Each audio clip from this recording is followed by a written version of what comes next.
오늘 본문은 누가복음 14장 15절부터 24절까지 말씀입니다. 제가 봉독합니다. 함께 먹는 사람 중에 하나가 이 말을 듣고 이르되 무릇 하나님의 나라에서 떡을 먹는 자는 복되도다 하니 이르시되 어떤 사람이 큰 잔치를 베풀고 많은 사람을 청하였더니 잔치할 시각에 그 청하였던 자들에게 종을 보내어 이르되 오소서 모든 것이 준비되었나이다 하매 다 일치하게 사양하여 한 사람은 이르되 나는 밭을 샀음에 아무래도 나가보아야 하겠으니 청컨대 나를 양해하도록 하라 하고 또 한 사람은 이르되 나는 소 5겨리를 샀음에 시험하러 가니 청컨대 나를 양해하도록 하라 하고 또 한 사람은 이르되 나는 장가 들었으니 그러므로 가지 못하겠노라 하는지라. 종이 돌아와 주인에게 그대로 고하니 이에 집주인이 노하여 그 종에게 이르되 빨리 시내의 거리와 골목으로 나가서 가난한 자들과 몸 불편한 자들과 맹인들과 저는 자들을 데려오라 하니라.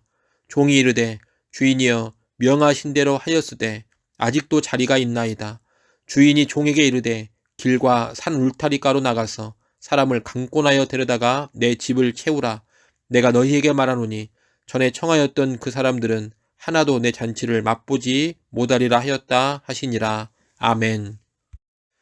우리가 어제 본 말씀에서 예수님은 잔치 이야기를 하면서 의인들이 부활할 때 얻게 되는 복에 대해 말씀하셨습니다. 그 말씀을 듣고서 예수님과 함께 식사하던 사람 중 한 명이 무릇 하나님의 나라에서 떡을 먹는 자는 복되도다라고 말했습니다. 이때 예수님은 바리새인 지도자의 초대를 받아 식사를 하고 계셨기에 함께 식사하고 있는 이 사람 역시 바리새인이거나 그에 상응하는 지위의 사람이었을 것입니다. 이 사람은 자신을 의인으로 생각하고 부활의 날에 있을 하나님 나라의 잔치에 자신이 참여하리라는 기대 가운데 이 말을 하고 있습니다. 다시 말하면 자신은 의인으로서 하나님 나라에 들어가 부활하고 복을 누릴 사람이라고 확신하고 있는 겁니다. 이 말을 듣고서 예수님은 큰 잔치의 비유를 하십니다. 어떤 사람이 큰 잔치를 베풀고 많은 사람을 초대했습니다. 이런 초대는 갑자기 하는 것이 아닙니다. 다른 약속을 잡지 않도록 미리 충분한 시간을 주고 초대해야 합니다. 이렇게 많은 사람을 미리 초대하고 잔치를 열기 직전에 주인은 종들을 다시 보내 참석할 것을 요청합니다. 그런데 이 초대받은 사람들이 한결같이 다 거절을 합니다. 한 사람은 밭을 사서 그 밭을 검사해야 한다고 양해를 구합니다. 또 한 사람은 소 5겨리를 샀는데 시험을 해야 한다고 양해를 구합니다.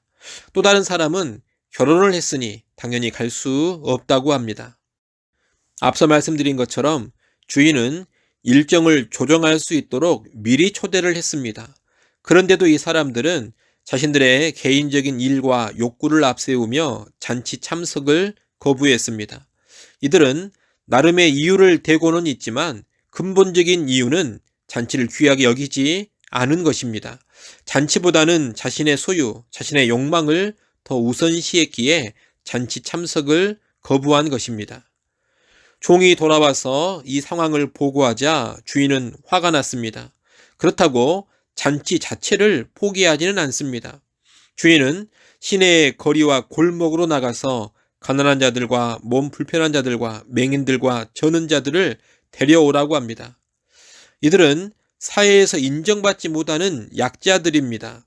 명예도 없고 돈도 없고 무시당하는 사람들인데 주인은 이들을 데려오라고 명하는 것입니다. 그런데 이들을 데려와도 자리가 남았습니다. 이에 주인은 길과 산울타리 가로 나가서 사람을 강권하여 데려다가 내 집을 채우라고 합니다. 길과 산울타리가는 마을의 경계 역할을 합니다. 이곳에는 주로 집 없는 사람들이나 거지들, 마을에 들어갈 수 없는 부정한 자들이 거주합니다. 또 길과 산울타리가는 마을 주민이 아닌 외지인들이 다니는 곳이기도 합니다. 그러니 이곳에 가서 사람들을 데려오라는 것은 마을 밖에 거주하는 극도의 빈민층이나 부정한 사람들도 데려오라는 것이요. 또 길을 지나는 외지인들도 다 데려오라는 것입니다. 보통 마을 밖에 거주하는 빈민층이나 부정한 사람들은 마을로 들어가는 것을 꺼려하기에 마을 안에서 벌어지는 주인의 잔치에 데려오는 것이 쉽지 않습니다. 또 외지인들은 주인을 아예 모르는 사람들이기에 역시 잔치로 데려오는 것이 쉽지 않습니다. 그래서 이들은 강권에서 데리고 와야 합니다. 강권에서 데려오라는 말은 간곡히 설득해서 끌고 오라는 뜻입니다. 주인은 마지막으로 24절에 말을 합니다. 전에 청하였던 그 사람들은 하나도 내 잔치를 맛보지 못하리라고 합니다. 잔치에 초대하는 사람들의 범위를 한껏 넓히더라도 자기 일과 자기 욕망을 앞세운 사람들은 이 잔치에서 제외된다는 것입니다. 이 예수님의 비유는 우리에게 다음 세 가지를 가르쳐 줍니다. 첫째, 자신의 소유와 욕망을 앞세우는 이들은 하나님 나라에 들어가지 못한다는 것입니다. 주인의 잔치를 거절한 이들은 자신의 밭, 소 5결이, 결혼을 잔치보다 앞세웠습니다. 이들은 얼마든지 일정을 조정할 수 있었습니다. 그럼에도 그들은 주인을 무시하고 잔치를 대수롭지 않게 여겼기에 자기 욕망대로 움직인 것입니다. 잔치에 우선순위를 두지 않았다 하겠습니다. 주인은 이들이 결코 자신의 잔치에 참여하지 못하리라고 선언을 했습니다. 주인의 잔치에 우선순위를 두지 않는 이들은 앞으로도 잔치에 들어오지 못한다는 겁니다. 이 잔치는 하나님 나라를 빗댄 것인데 하나님 나라는 그 나라에 우선권을 부여하는 사람만이 들어갈 수 있습니다.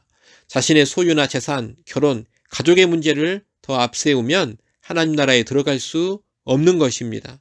하나님 나라는 그 나라를 앞세우는 사람, 그 무엇보다, 그 누구보다 그 나라를 귀히 여기는 사람만이 들어갈 수가 있습니다.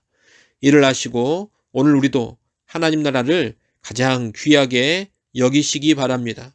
혹시라도 하나님 나라보다 더 귀하게 여기고 더 앞세우는 것이 있다면 여러분 정리를 하십시오. 하나님 나라를 위해서라면 다른 모든 것을 뒤로 미룰 수 있는 사람이 되십시오.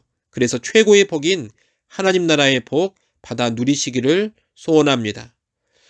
둘째, 예상치 못한 이들이 하나님 나라에 들어가게 된다는 것입니다.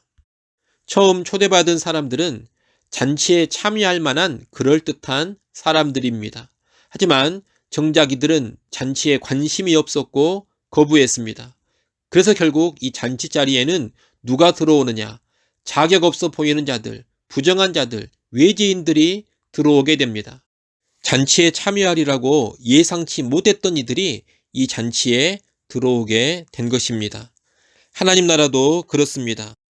하나님 나라에 1순위로 들어가리라고 예상되었던 이들이 바리새인 같은 사람들입니다. 또 하나님의 백성이라는 유대인들입니다.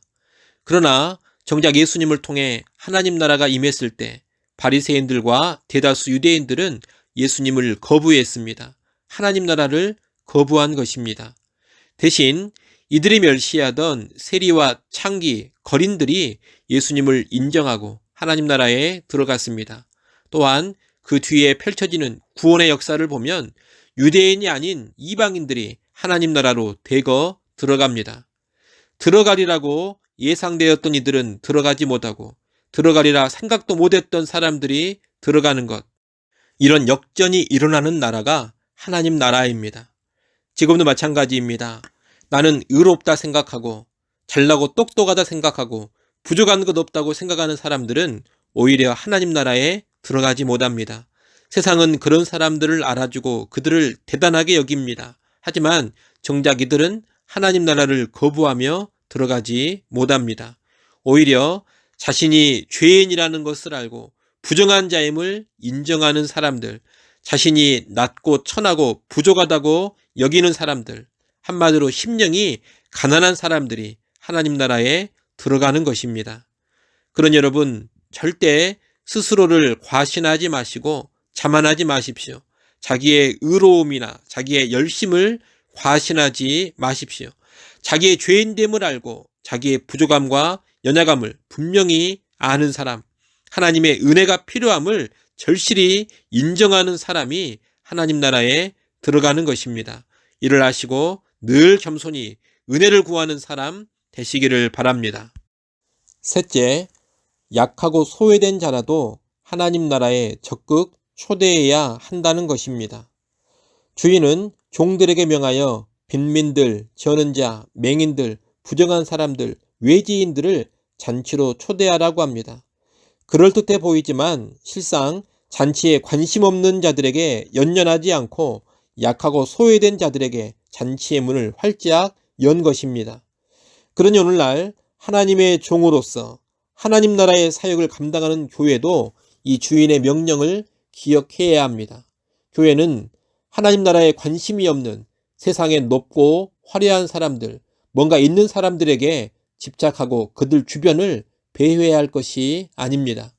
영적인 관심이 없는 세상에 그럴듯한 사람들에게 집착할 것이 아니라 낮고 천하고 소외된 사람들에게 적극적으로 가야 합니다.